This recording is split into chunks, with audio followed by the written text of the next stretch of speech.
What? You're fucking high! Are you out of your mind? I'm gonna make you eat a plate of human shit! Get away from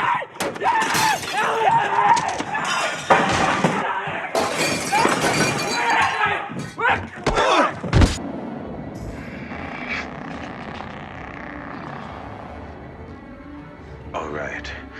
We're gonna do it the Scanner way. I'm gonna suck your brain dry. I must break you. I'm gonna pull the whole thing down. I'm gonna bring the whole fucking diseased, corrupt temple down on your head. It's gonna be biblical. What does that mean? It means buckle your seatbelt, Dorothy, because Kansas is going bye-bye.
Today's video we're going to be looking at the MPU 6050 6 degrees of freedom breakout board, which features a 3-axis accelerometer and a 3-axis gyroscope.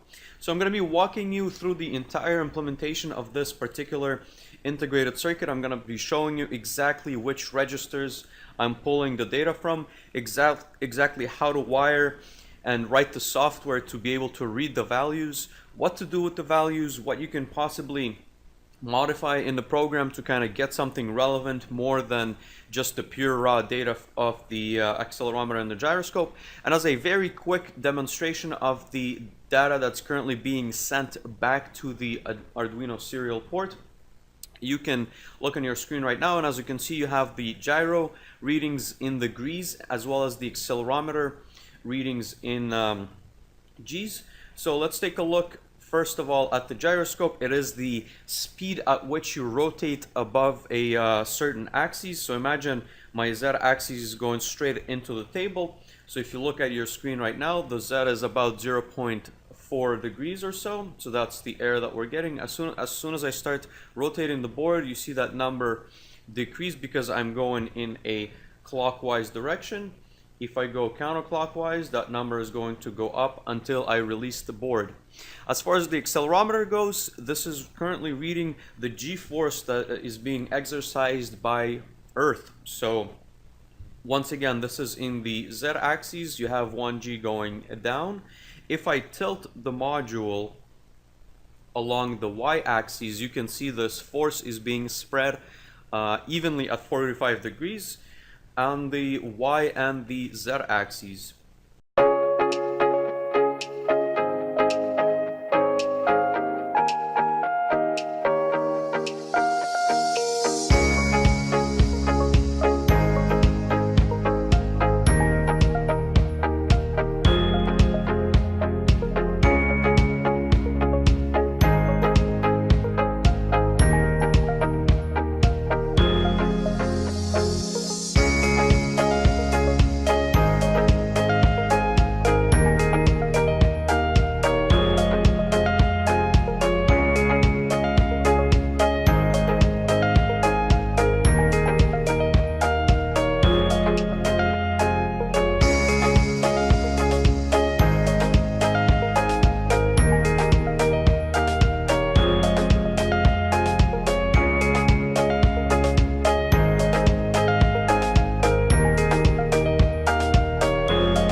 how we should have been talking about gyroscopes all along.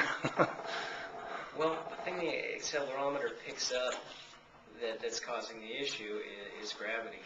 And so you come up with an accelerometer that's giving you one bit of data, and you've sort of got two unknowns. You've got one, which way is the gravity vector pointing, and two, which way is this thing accelerating. Now fundamentally we can make some assumptions that when you're starting out at thrust, this thing isn't moving. And then you can say, okay, gravity's down. We measure a little bit of acceleration incrementally. All right, we know we move this way a little bit, so we can assume that gravity's pointing down this way. Now we go a little bit farther. All right, we know we moved it a little bit farther. Gravity's now this way. But you've got a little bit of tolerance on each of those measurements, and so as you go along, your gravity vector is getting less and less accurate over time, and so your readings are getting less and less accurate. What the gyro does is it just looks at angular rate. So sitting here, you're getting a 0. As soon as you move, you don't have to worry about the gravity vector. All you see is that you've changed an angle, and that gives you a lot more accuracy. Other problem with the accelerometer is that if it's positioned here, and we make a motion, we know the distance between the accelerometer and the pivot point approximately. And so we can tell how far our angle went. If we are doing something where the device is positioned like this and we're thrusting, now the distance is changing, and our angular measurement is becoming much more complicated. We have to know how far we thrust, as well as how much force has been applied. Where with the gyro, it doesn't really matter where the gyro is in the device. Tilt is tilt, and it gives us a result. So it starts out with information that, I mean, the accelerometer starts out with information that we don't end up using except as a starting point to start calculating from. Yeah, it's something we just need to subtract out fundamentally. Right. And it creates inaccuracies over the long run.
The space station provides a place to test many technologies in this space environment where they will be used. Lori Meggs with the station's Payload Operations Integration Center at the Marshall Space Flight Center in Huntsville spoke with Chris Provencher, a project manager with Ames Research Center. He described how his team on the ground controls the flight of robotic satellites on the station using a smartphone, similar to the ones many of us use every day. So I'm researching Smart Spheres, which is a robotic free flyer on ISS. So the spheres are free-flying satellites on ISS, and they use CO2 propulsion to move around, and they can navigate, but they're satellites. What kind of controller are we talking about? So the controller is actually a Google Nexus S smartphone. So by connecting that smartphone to the satellite, we can use the Wi-Fi on the phone to communicate with the satellite via the LAN that's on board ISS. We can use the processors that are on the phone to control where the satellite goes and what it does. We can use the camera on the phone for vision, and there are other sensors on the phone that we can use as well. So you send communication from the ground? You call the phone? How does that work? Right, so a ground controller can communicate to the smartphone and tell the smartphone where to send the sphere. So that's how we control where this free flyer goes and what it does. Have you had any results thus far? Yes, so in December of 2012, we did do a demonstration where a ground controller in the Mission Control Center in Houston controlled the smart spheres to perform a mobile camera task. So he was able to uplink commands to the smart spheres to tell it where to go and where to take imagery. And he was able to not only run some autonomous plans that the smart spheres ran, but he was also able to interrupt the plans and take over manual control of the smart spheres. So it was very successful. What did we learn from that? Well, we learned that we can control a robotic free flyer from the ground under the supervision of a ground controller. The crew only has a limited amount of time on station, and a lot of that time is spent doing maintenance and housekeeping types of activities, to include moving cameras around and also doing other types of environmental surveys, such as taking noise level readings, radiation level readings, other things to make sure that the station is safe. But if we can offload those tasks to a robot, that will free up time for the crew to spend more time working on science. And that's what's important to us. That's what's important. Why is the space station an ideal place to conduct this kind of research? Well, there are a couple of reasons we want to do this on ISS. First, the ISS is the ideal test bed for working in microgravity with free flyers. And secondly, since we want these robotic free flyers to be deployed on the space station, we're actually doing our testing in the operational environment. The Smart Spheres is a prototype for a future free-flying robotic system. By using the smartphone, it allows us to control the spheres and to demonstrate the activities of a free-flying camera or a free-flying sensor. And so the lessons that we get from these tests will inform us on how to build the future system.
Yes, I'll just get this gyroscope here, and it's just a toy gyroscope really, but of course in zero gravity, if you knock it, it's going to tumble, it's going to move around like any object up here does.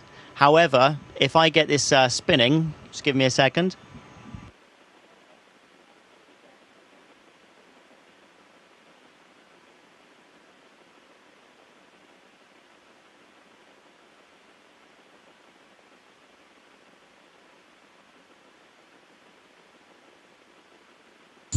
So once the gyroscope is spinning, you can just see how stable it becomes. And however I knock it, it's not going to change its plane. It's going to remain in the same plane. I can put it physically into a different plane and tap it again, but it will still hold that same plane, and it's much more stable. So it just gives you an idea of how we use spin stabilization and gyro stabilization for control on board the International Space Station.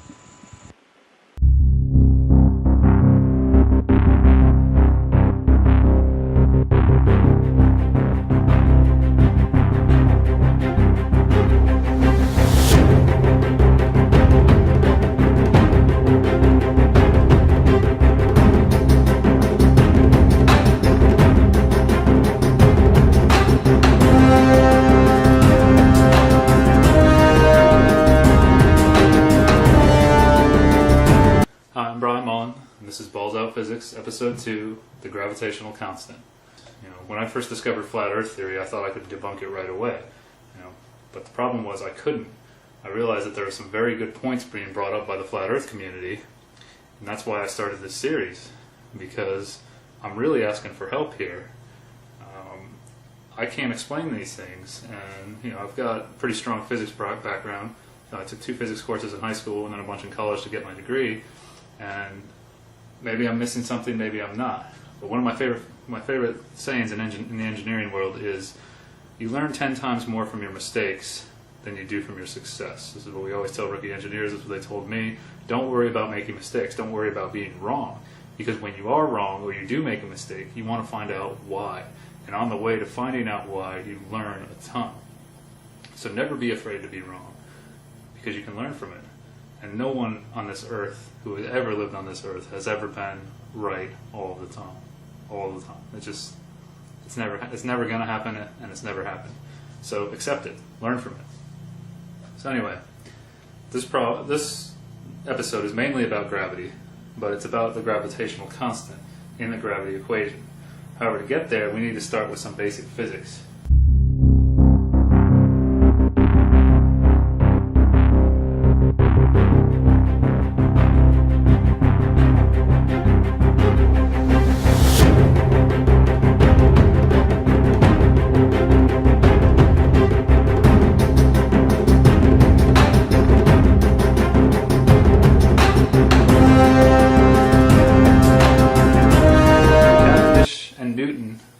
Freemasons. It's a very big club, and back then the average person couldn't even write their own name. So people slowly were introduced to the sciences. More and more people were introduced to the sciences over the years, and it wasn't just the wealthy people over the years. And I know there's a symbol out there that a lot of people have been trying to figure out. It looks something like this.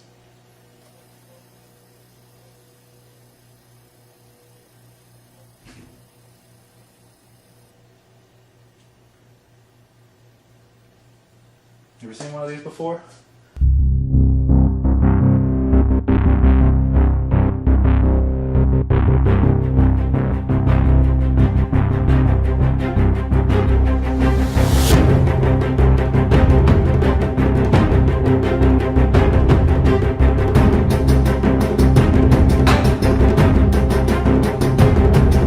Get to the goddamn point. What's the point, man? There's no reason. Here's my point, dude. There's no fucking reason why these... Yeah, Walter, what's your point? Huh? Walter, what is the point?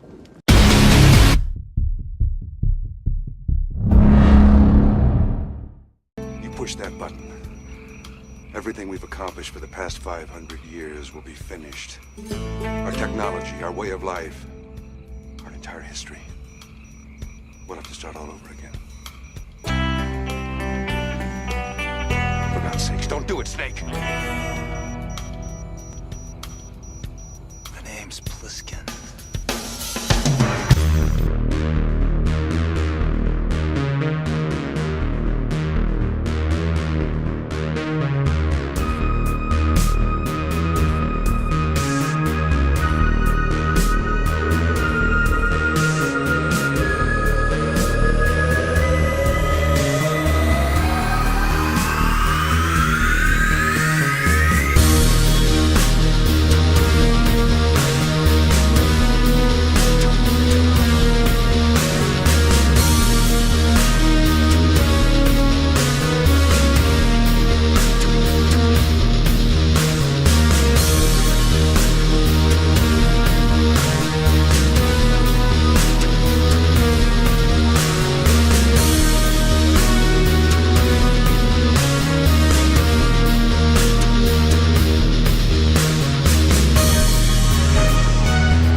don't get this at all. I thought Lo Pan... Shut up, Mr. Burton.